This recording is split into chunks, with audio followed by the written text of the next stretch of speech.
بعد 11 سنة أهله اللي اتربى معاهم مش أهله. وأنا هنا مش بتكلم عن إسلام ضحية عزيزة بنت إبليس، بتكلم عن طفل اتربى 11 سنة مع الشيخ محمد فارس أو حمزة، اتربى معاهم 11 سنة، والأب عشان حاجة بسيطة شك إن هو مش ابنه، وبدأ يعمل تحليل DNA وفعلا شكه طلع في محله. شك الشيخ محمد طلع في محله وعمل تحليل DNA وطلع 0 إيجابية للشيخ محمد. الشيخ محمد يسكت رغم إن هو متعلق بالطفل قوي اللي رباه 11 سنة، ولا يعمل إيه؟ فضل يدور الحقيقة لحد ما وصل ليها. 8 شهور 8 شهور بيدور على الحقيقة لحد ما وصل لأن الطفل دوت اتخطف من مستشفى الشاطبي في اسكندرية من أمه اللي ماتت مقهورة عليه. الطفل اتخطف من مستشفى الشاطبي في اسكندرية وأمه ماتت من الحزن عليه. الشيخ محمد 8 شهور بيدور بحث ولف ويلف ويصرف فلوس علشان يرجع الأمانة لصاحبها.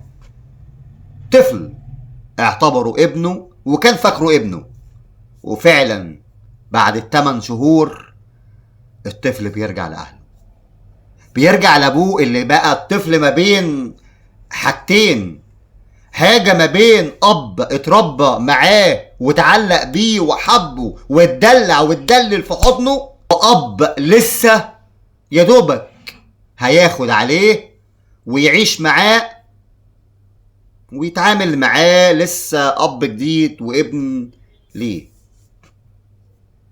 الطفل لما المذيعة بتسأله إحساسك إيه؟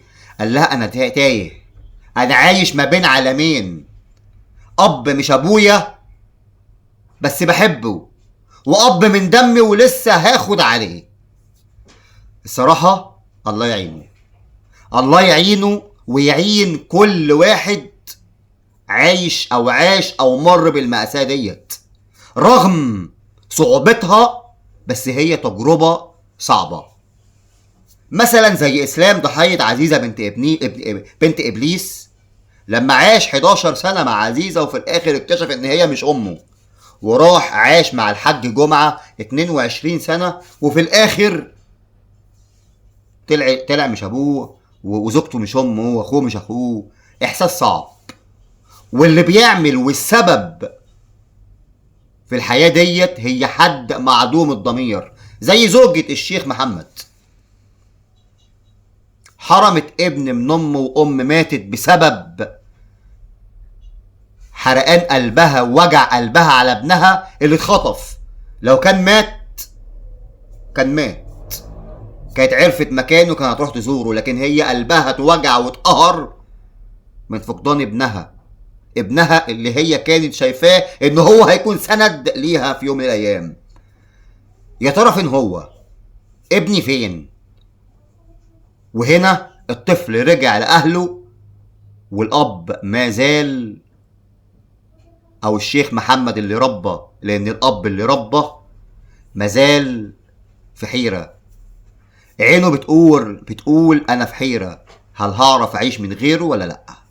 رأيكم في الكومنتات. الشيخ محمد حالته تصعب على الناس كلها ولا إيه؟ شير كتير الفيديو وطبعا على الصفحة.